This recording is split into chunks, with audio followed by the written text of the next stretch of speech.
It's been 2 years since we started this guinea pig experiment, and we have a lot of data. We now know a lot more about what it actually means to keep hundreds of guinea pigs as a mowing tool in our blueberry patch. And we also know what it's like to keep them as a meat source. So, has it been worth it?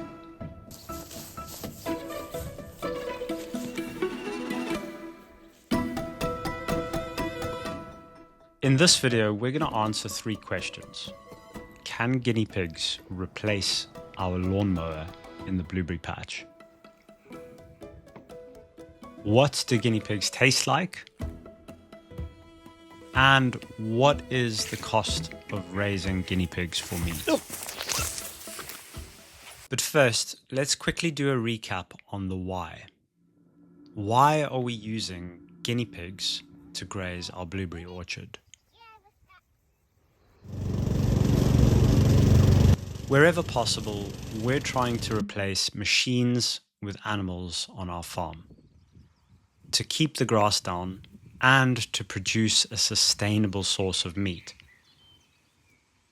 We have these narrow lanes in our blueberry patch which are too narrow to justify putting sheep in, and logistically too challenging to use something like geese. Why don't you use chickens? Chickens scratch, they don't really graze grass, they peck at it. You're really not going to get a very nice path from running chickens up and down those narrow lanes. Why don't we use goats? Well, goats are even worse than sheep. They're going to be a major problem to try and contain into the lanes, the grassy lanes, and also they prefer eating kind of like trees and shrubs to grass, so terrible idea.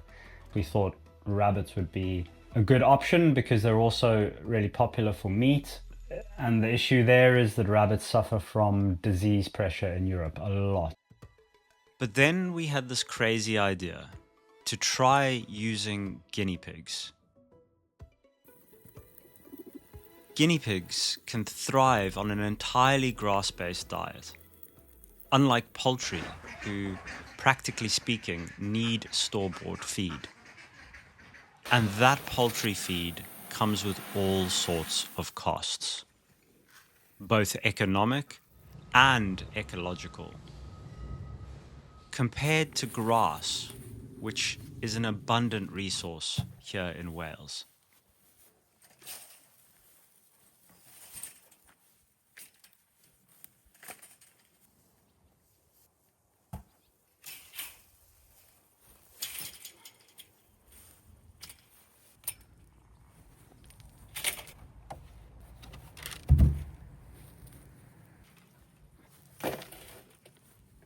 But could guinea pigs completely replace our lawnmower? After a lot of trial and error, we've had some success. But there was one major problem with our plan. We just couldn't convince the guinea pigs to eat the things like dock, thistles, nettles. And so where a lawnmower would indiscriminately go over all of that and encourage just grass growth, what was happening is the paths were just ending up being dominated by these weeds. Not the result we want, not because we have a major problem with weeds. We know that they have a good role to play on any regenerative farm, but at the end of the day, do you really want nettles and thistles in your path? That was the big catch. The big catch for the guinea pigs was they're actually not very practical as proper lawnmowers. While guinea pigs can definitely play a role in managing the grass in our blueberry patch, they cannot entirely replace our lawnmower. But we didn't just want to keep guinea pigs for mowing. We also wanted to try keeping them for meat. This sounds shocking to a lot of people, but in South America, they've been eating guinea pigs for thousands of years.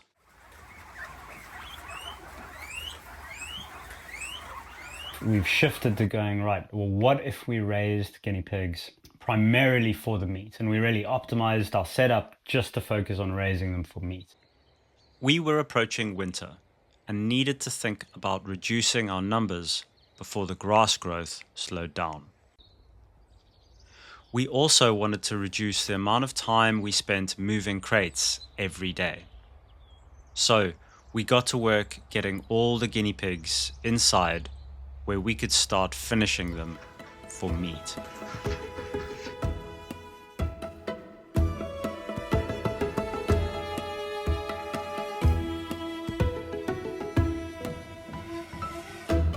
We wanted to prioritize reducing the amount of time we were putting into this.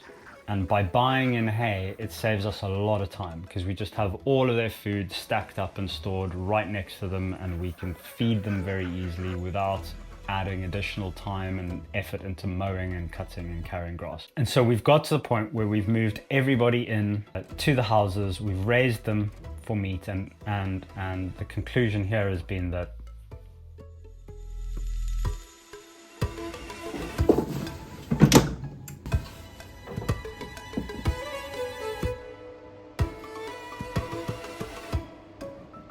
first time I'm ever tasting guinea pig.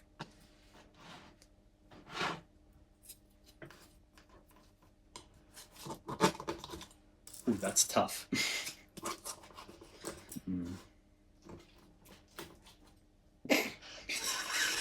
Squirt.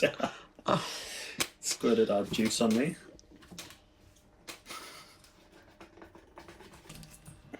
Okay. Got a leg.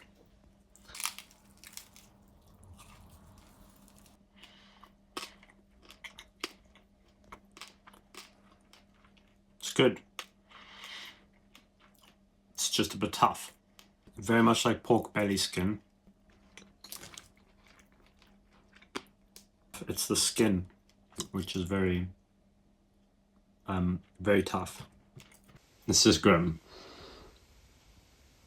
Okay, so we've both had a bit and concluded that it is too tough. But basically this guinea pig was 2.5 years old. No surprise there really. We decided to try again. This time with a younger guinea pig.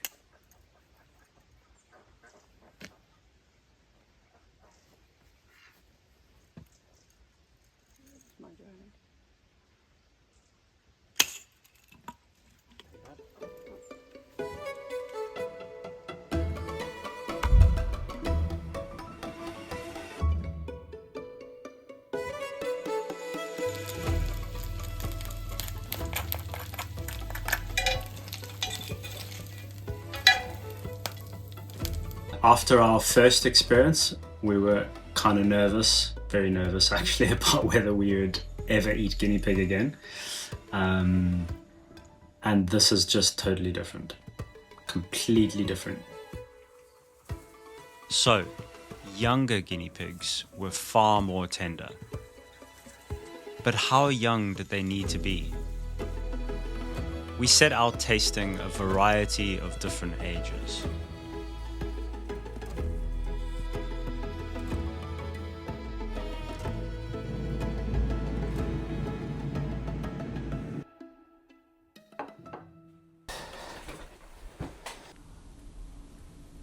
turn it over.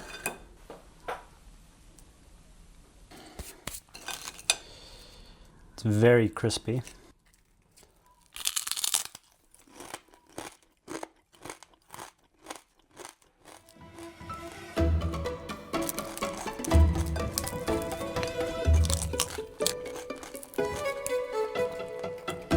As far as flavor goes, the meat is, almost identical to chicken. This is noticeably tougher than chicken.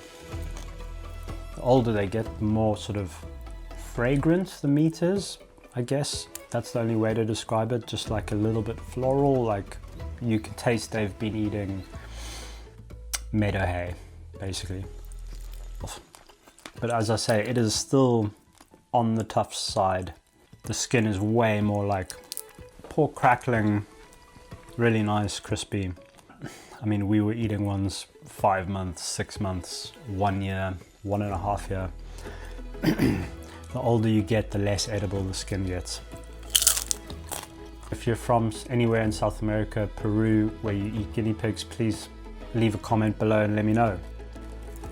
How do you cook older guinea pigs? Yeah, let us know in the comments. I'm finished. I'm going to give the bones to the dogs because they are waiting eagerly. Our problem was that we had a lot of older guinea pigs, which would have been far too tough. But none of them have gone to waste. The dogs have to eat too, and they love it.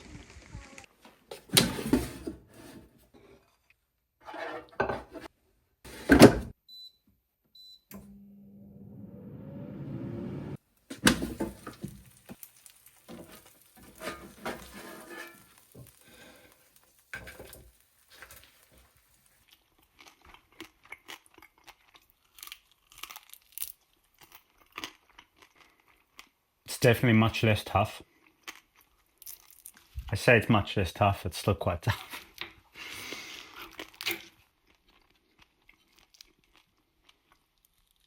The white meat is somewhere right bang in between pork and chicken. I feel like the conclusion here is that it's tasty. You definitely want to keep them below 12 weeks, I'd say. This was 11 weeks. I'm sure another week wouldn't have harmed. It's a lot of work for quite a little bit of meat. Now, if we had the same breeds that they keep in South America, I think that makes it a bit more worthwhile because there's just more meat on the bones and the guinea pig is still tender. So, what are the costs of raising guinea pigs for meat?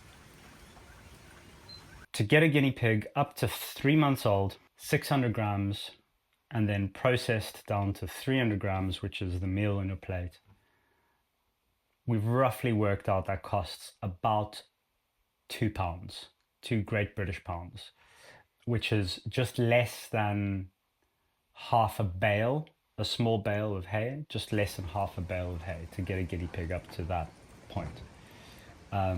Now, that might not, I mean, 350 gram meal is okay for one person. So, you know, if one person is going to pay £2 for an ethically raised piece of meat on their plate, I don't think that's so bad. But when you factor in, if you're doing it for yourself at home, all the labor that goes into this, suddenly the numbers look very different. And so that £2 is only the cost of the hay.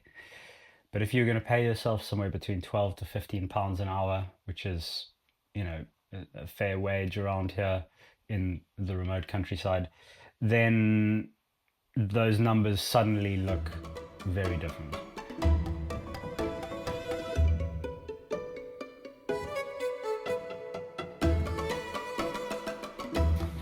Right, here we have a scale, and we are going to weigh the leftovers. Perhaps I could have cleaned these bones off a little bit better, to be fair. But those are the bits I've decided to discard. 42 grams. So there we go. Let's just call it 250 grams of meat and skin and crispy skin, which is great. But so to get to that 250 gram meal, you've got 12 weeks of work. And, you know, knowing the exact age of every single guinea pig, it doesn't sound too difficult, but like logistically, it means that you have to record everyone from birth. So every time there's a new litter, you have to identify every single one of those babies and then mark down the age and then keep track of where those guinea pigs are for 3 months, right? So that we know exactly how old they are and we don't lose track of their age. Because if we lose track of their age, they could very quickly get too old and then too tough. And then, of course, when it comes to processing the guinea pig, in total, it probably takes, to do one guinea pig, by the time you've done all the catching them, killing them, that's about 15 minutes. And then best case scenario, to remove the hair, to gut, and to process them, ready for cooking is another 30 minutes. So you're looking at about 45 minutes of prep time for one meal in total, which sounds, that sounds a lot, doesn't it? 45 minutes of time to process one guinea pig. Okay, you could, if you were doing, let's say, 5 guinea pigs at once, you could kind of probably be a little bit more efficient and per guinea pig. So maybe you would say that in total, per guinea pig, it's about half an hour of work if you did it in a batch, if you did them in a batch. But yeah, all in all, once you add that all up, it starts to become quite difficult to justify keeping them in large numbers for the purposes of meat, for us at least in our context here. So yeah.